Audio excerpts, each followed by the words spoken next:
স্মার্টফোনের প্রসেসরগুলিতে billion billion transistor থাকে।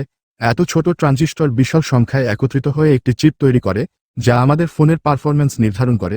এই ছোট চিপটি স্মার্টফোনকে শক্তিশালী করে তোলে, যার ফলে আমরা গেমিং, ভিডিও এডিটিং বা মাল্টিটাস্কিং করতে পারি। যদি আমরা কম্পিউটারের প্রসেসরের দিকে তাকাই, তবে দেখতে পাই এটি একটি বৃহত্তর চিপ, যেখানে বিভিন্ন অংশ আলাদা কাজের জন্য নির্দিষ্ট থাকে। মানব মস্তিষ্ক যেমন বিভিন্ন অঞ্চলে বিভক্ত হয়ে আলাদা কার্যক্রম পরিচালনা করে, ঠিক তেমনি প্রসেসরেও বিভিন্ন অংশ থাকে। কিছু অংশ মেমোরির কাজ করে, কিছু অংশ বিভিন্ন নির্দেশনা নিয়ন্ত্রণ করে, আবার কিছু অংশ সরাসরি কম্পিউটারের ইনপুট ও আউটপুট নিয়ন্ত্রণ করে। এই বিভাজনের ফলে প্রসেসরের পারফরম্যান্স উন্নত হয় এবং ব্যাটারির ব্যাকআপও ভালো থাকে। প্রসেসর যখন উচ্চ ক্ষমতায় কাজ করে, তখন শক্তির ব্যবহারও বৃদ্ধি পায়। এই জন্য আধুনিক প্রসেসরগুলো বিগ লিটল আর্কিটেকচারের উপর ভিত্তি করে তৈরি হয়। যখন সহজ কাজ চলে, তখন ছোট ও কম শক্তি খরচকারী কোর কাজ করে, আর যখন উচ্চ পারফরম্যান্সের দরকার হয়, তখন শক্তিশালী কোর সক্রিয় হয়। এতে ব্যাটারির স্থায়িত্ব বাড়ে এবং ডিভাইস দ্রুতগতিতে কাজ করতে পারে। স্মার্টফোনের প্রসেসর এবং কম্পিউটারের প্রসেসরের গঠন ও কার্যপ্রণালী ভিন্ন। কম্পিউটার প্রসেসরকে সর্বোচ্চ পারফরম্যান্স দিতে হয়, তাই এটি বড় এবং শক্তিশালী হয়। অন্যদিকে স্মার্টফোনের প্রসেসরকে কম শক্তি খরচ করে দীর্ঘ সময় কাজ করতে হয়, তাই এটি আলাদা নকশার হয়ে থাকে। আজকের প্রযুক্তি বাজারে দুটি বড় কোম্পানি প্রসেসর নির্মাণে জনপ্রিয়, ইন্টেল ও এএমডি। ইন্টেলের i3, i5, i7 সিরিজ এবং এএমডির রাইজেন সিরিজ বিশ্বব্যাপী প্রসেসরের দুনিয়ায় আধিপত্য বিস্তার করেছে। কম্পিউটার প্রসেসরের উন্নয়নে এরা গুরুত্বপূর্ণ ভূমিকা পালন করছে, যা ব্যবহারকারীদের জন্য আরও উন্নত ও দ্রুতগতি সম্পন্ন অভিজ্ঞতা এনে দিচ্ছে। প্রথম দিকে প্রসেসর তৈরির ক্ষেত্রে ইন্টেল অন্যতম পথিকৃৎ ছিল। ইন্টেল তার প্রথম প্রসেসর তৈরি করার পর সময়ের সঙ্গে সঙ্গে এতে নানা পরিবর্তন আনে। প্রতিটি পরিবর্তনের ফলে নতুন প্রজন্মের প্রসেসর বাজারে আসে। যখন প্রসেসরের কাঠামো ও প্রযুক্তিতে বড় পরিবর্তন আনা হয়, তখন সম্পূর্ণ নতুন একটি সিরিজ চালু করা হয়। কিন্তু যদি ছোটখাটো পরিবর্তন করা হয়, তবে সেই একই সিরিজের নতুন প্রজন্ম প্রকাশিত হয়। উদাহরণ হিসেবে বলা যায়, ইন্টেল যখন প্রসেসরের উন্নতি ঘটাতে শুরু করে, তখন প্রথমে নির্দিষ্ট কিছু পরিবর্তন এনে এটি বাজারে ছাড়ে। পরবর্তী সময়ে আরও বড় পরিবর্তন এনে নতুন সিরিজ চালু করে। এর ফলে ইন্টেল i5, i7 এর মতো শক্তিশালী প্রসেসর তৈরি হয়, যা এক একটি নতুন প্রজন্ম হিসেবে আসে। একইভাবে স্মার্টফোনেও নতুন সংস্করণ আসে, যেখানে প্রসেসরের উন্নয়ন ধাপে ধাপে ঘটে। অ্যাপলের প্রসেসরের ক্ষেত্রেও একই পদ্ধতি অনুসরণ করা হয়। অ্যাপল প্রথমে বায়োনিক চিপ চালু করে, এরপর একাধিক প্রজন্মের পরিবর্তনের মাধ্যমে এটি আরও শক্তিশালী করে তোলে। এখন অ্যাপলের প্রসেসর আগের তুলনায় আরও উন্নত ও শক্তিশালী, যা স্মার্টফোনের পারফরম্যান্সকে নতুন উচ্চতায় নিয়ে গেছে। একটি প্রসেসর কিভাবে কাজ করে তা বোঝার জন্য একটি সহজ উপমা দেওয়া যায়। ধরুন, একটি বিশাল অট্টালিকায় অনেকগুলি ঘর আছে এবং প্রতিটি ঘর আলাদা কাজের জন্য নির্ধারিত। কোনো ঘরে রান্না হচ্ছে, অন্য ঘরে টিভি চলছে, আবার কোথাও কেউ পড়াশোনা করছে। একইভাবে প্রসেসরের বিভিন্ন কোর থাকে, যা ভিন্ন ভিন্ন কাজ সম্পন্ন করে।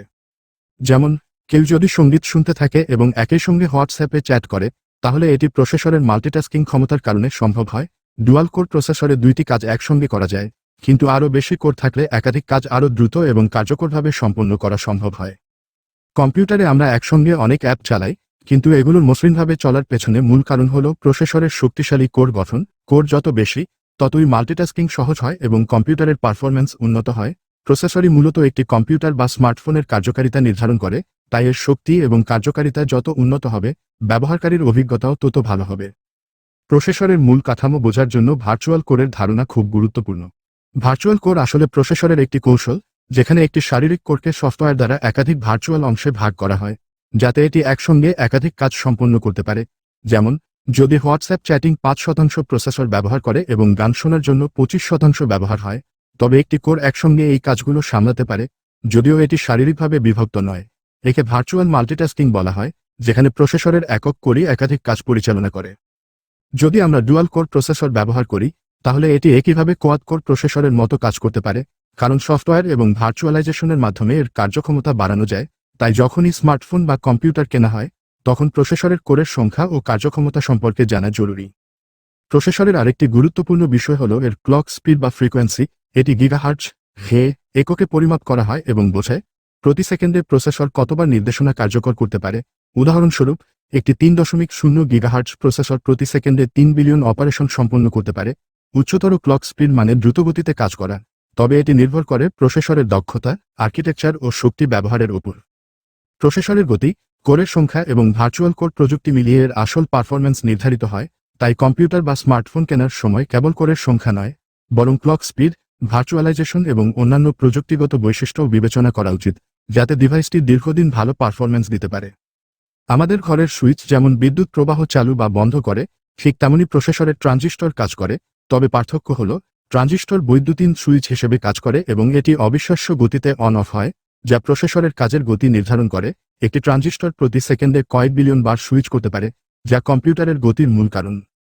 প্রসেসরের কার্যক্ষমতা বোঝার জন্য ট্রানজিস্টরের সংখ্যা ও কার্যপ্রণালী গুরুত্বপূর্ণ। আধুনিক প্রসেসরগুলোতে ফিনফেট প্রযুক্তির ট্রানজিস্টর ব্যবহার করা হয়, যা আগের ট্রানজিস্টরগুলোর তুলনায় আরও উন্নত এবং শক্তি সাশ্রয়ী। তবে শুধুমাত্র বেশি ট্রানজিস্টর থাকলেই প্রসেসর দ্রুতগতির হয় না, এর স্থাপনার ধরন, ফ্রিকোয়েন্সি এবং কোরের কার্যক্ষমতাও গুরুত্বপূর্ণ। একটি সহজ উদাহরণ দিলে, ধরা যাক দুই ব্যক্তি একটি বন থেকে কাঠ সংগ্রহ করছে। একজন 7 বছরের শিশু এবং অন্যজন 20 বছর বয়সী যুবক। দুজনেরই কাজ একই, তবে যুবকটি কম সময়ে বেশি কাজ তুলতে পারবে, কারণ তার শক্তি বেশি। প্রসেসরের ক্ষেত্রেও ঠিক একই নিয়ম প্রযোজ্য। যদি দুইটি প্রসেসরের ক্লক স্পিড বা ফ্রিকোয়েন্সি সমান হয়, তবে যার ট্রানজিস্টরের স্থাপনা ও কার্যক্ষমতা উন্নত, সেটি দ্রুতগতিতে কাজ করবে। অর্থাৎ শুধুমাত্র বেশি ক্লক স্পিড থাকলেই একটি প্রসেসর দ্রুতগতির হয় না, এটি নির্ভর করে প্রযুক্তিগত ডিজাইন ও প্রসেসরের স্থাপনার উপর। আজকের প্রসেসরগুলো অত্যন্ত ছোট ন্যানোমিটার চিপসেট ফ্যাব্রিকেশন প্রযুক্তিতে তৈরি হয়, যা শক্তি খরচ কমিয়ে পারফরম্যান্স বৃদ্ধি করে। উদাহরণস্বরূপ, অ্যাপলের বায়োনিক চিপসেট অত্যাধুনিক প্রযুক্তিতে তৈরি হয়, যা স্মার্টফোনকে দ্রুতগামী এবং শক্তি সাশ্রয়ী করে। ঠিক তেমনি অন্যান্য কোম্পানিগুলিও তাদের প্রসেসরের কার্যক্ষমতা বাড়াতে নতুন নতুন প্রযুক্তি ব্যবহার করছে, যাতে কম বিদ্যুৎ খরচে উচ্চ পারফরম্যান্স নিশ্চিত করা যায়। আধুনিক প্রসেসরগুলোর মধ্যে 5 ন্যানোমিটার প্রযুক্তির চিপসেট ব্যবহৃত হয়, যেখানে ট্রানজিস্টরের আকার অত্যন্ত ক্ষুদ্র এবং একটির সঙ্গে আরেকটির দূরত্ব কম। ট্রানজিস্টরের দূরত্ব যত কম হবে, তত দ্রুত তথ্য প্রক্রিয়াকরণ করা সম্ভব হবে, যার ফলে প্রসেসরের গতি বেড়ে যাবে এবং শক্তি খরচ কমে যাবে। যদি আপনি একটি প্রসেসরের গতি ও কার্যক্ষমতা যাচাই করতে চান, তাহলে চিপসেটটি কোন ন্যানোমিটার প্রযুক্তিতে তৈরি হয়েছে এবং এর ক্লক ফ্রিকোয়েন্সি কত তা জানা জরুরি। অনেক স্মার্টফোন কোম্পানি এই তথ্য প্রকাশ করে না, তাই কেনার আগে এই বিষয়গুলো খেয়াল করা উচিত। প্রসেসরের আসল কার্যক্ষমতা বোঝার জন্য শুধু সিপিইউ নয়, বরং পুরো চিপসেটের গঠন ও অন্যান্য উপাদানও বিবেচনায় রাখতে হয়। একটি চিপসেট শুধু সিপিইউ বা সেন্ট্রাল প্রসেসিং ইউনিটের উপর নির্ভর করে না, বরং আরও বিভিন্ন উপাদানের সাথে যুক্ত থাকে। এর মধ্যে অন্যতম হল জিপিইউ বা গ্রাফিক্স প্রসেসিং ইউনিট, যা স্ক্রিনের গ্রাফিক্স ও ভিডিও প্রসেসিংয়ের কাজ করে। এছাড়াও চিপসেটের মধ্যে উচ্চ গতির মেমরি থাকতে পারে, যা প্রসেসরের পারফরম্যান্স বাড়ায় এবং কাজের গতি ত্বরান্বিত করে। একটি উদাহরণ দিলে বিষয়টি আরও পরিষ্কার হবে। ধরুন, আপনি একটি গেম খেলছেন। গেমটি প্রথমে কম্পিউটারের বা স্মার্টফোনের স্টোরেজে সংরক্ষিত থাকে, তারপরে এটি র্যামে লোড হয়। কিন্তু গেম চালানোর সময় প্রসেসরকে বারবার এই ডেটা র্যাম থেকে আনতে হয়, যা সময় নষ্ট করে। যদি প্রসেসরের অভ্যন্তরীণ ক্যাশ মেমরিতে L1, L2, L3 ক্যাশ গুরুত্বপূর্ণ ডেটা সংরক্ষিত থাকে, তাহলে এটি দ্রুত গেমটি চালাতে পারবে, কারণ তখন ডেটা প্রসেসরের খুব কাছাকাছি থাকবে এবং দ্রুত ব্যবহৃত হতে পারবে। এটি অনেকটা এমন যে, আপনি যদি গাড়ি চালানোর সময় প্রয়োজনীয় জিনিসপত্র সঙ্গে রাখেন, তাহলে বারবার থেমে সেগুলো সংগ্রহ করার দরকার পড়বে না। ঠিক তেমনি প্রসেসরের কাছে ডেটা যত দ্রুত পৌঁছাবে, তত দ্রুত এটি কাজ করতে পারবে। এজন্য ক্যাশ মেমরি এবং দ্রুতগতির র্যামের ব্যবহার প্রসেসরের গতি ও দক্ষতা বাড়াতে গুরুত্বপূর্ণ ভূমিকা রাখে। প্রসেসর যখন নিয়মিত কিছু তথ্য ব্যবহার করে, তখন তা ক্যাশ মেমরিতে সংরক্ষণ করে, যাতে বারবার তথ্য আনতে বেশি সময় না লাগে। একইভাবে চিপসেটে একটি মডেম ব্লক থাকে, যা ইন্টারনেট সংযোগের জন্য দায়ী এবং নেটওয়ার্ক সম্পর্কিত ডেটা আদান প্রদান করে। এছাড়া চিপসেটের মধ্যে মেমরি স্টোরেজ কন্ট্রোলার থাকে, যা স্টোরেজ ডিভাইসের সাথে যোগাযোগ করে এবং তথ্য সংরক্ষণ ও লোড করার কাজ করে। একটি আধুনিক প্রসেসরের মধ্যে বিভিন্ন ইউনিট একসাথে কাজ করে, যেমন স্পিকার, মাইক্রোফোন, সেন্সর ইন্টারফেস এবং র্যাম। র্যাম মূলত তাৎক্ষণিক তথ্য সংরক্ষণ করে, যাতে প্রসেসর দ্রুত কার্য সম্পাদন করতে পারে। চিপসেটের মধ্যে থাকা চিত্র সেন্সিং প্রসেসর ইউনিট ক্যামেরার ছবিগুলো প্রক্রিয়াকরণের জন্য দায়ী। যখন আমরা ক্যামেরায় একটি ছবি তুলি, তখন এটি একাধিক ধাপে প্রক্রিয়াকৃত হয়, যাতে চূড়ান্ত ছবি আরও ভালো মানের হয়। এই চিপসেটের বিভিন্ন ইউনিট একে অপরের সাথে সংযুক্ত থাকে এবং নেটওয়ার্ক চিপের মাধ্যমে ডেটা আদান প্রদান করে। নেটওয়ার্ক চিপ এমনভাবে কাজ করে যেন এটি বিভিন্ন ধরনের তথ্যকে সঠিক পথে পরিচালিত করতে পারে। এটি অনেকটা একটি মহাসড়কের মতো কাজ করে, যেখানে একাধিক লেন বা রাস্তা রয়েছে এবং প্রতিটি রাস্তা আলাদা আলাদা ধরনের যানবাহনের জন্য নির্দিষ্ট থাকে। নেটওয়ার্ক চিপের মাধ্যমে বিভিন্ন তথ্য সঠিক গন্তব্যে পৌঁছায়, অনেকটা ট্রাফিক লাইটের মতো, যা যানবাহনকে নিয়ন্ত্রণ করে এবং সঠিক দিক নির্দেশনা দেয়।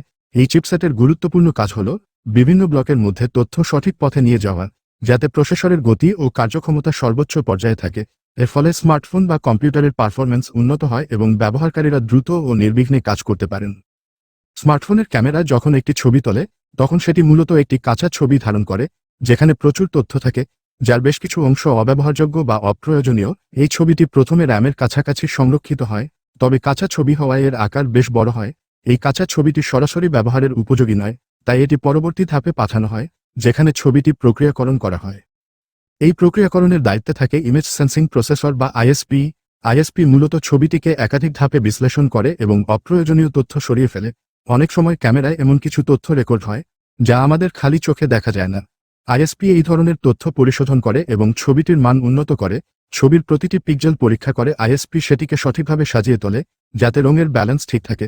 এটি লাল, সবুজ ও নীল রঙের মান নির্ধারণ করে এবং নিশ্চিত করে যে ছবিটি প্রকৃত রঙের কাছাকাছি থাকে।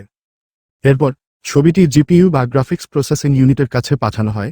জিপিইউ ছবিটির আকার এবং গুণমান নির্ধারণ করে, যাতে এটি স্ক্রিনে উপযুক্তভাবে প্রদর্শিত হয়। প্রতিটি ছবির মধ্যে কয়েক মিলিয়ন পিক্সেল থাকে এবং এই বিপুল পরিমাণ তথ্য মাত্র কয়েক মিলিসেকেন্ডের মধ্যে প্রক্রিয়াকরণ হয়, ফলে ক্যামেরায় তোলা ছবিটি তাৎক্ষণিকভাবে স্ক্রিনে দেখা যায়। আমরা ছোটবেলা থেকে দেখে আসছি যে একটি ছবি তোলার পরপরই সেটি আমাদের চোখের সামনে ভেসে ওঠে, কিন্তু এর পেছনে জটিল প্রযুক্তি কাজ করে। এই পুরো প্রক্রিয়াটি এত দ্রুত ঘটে যে আমরা তা বুঝতেই পারি না।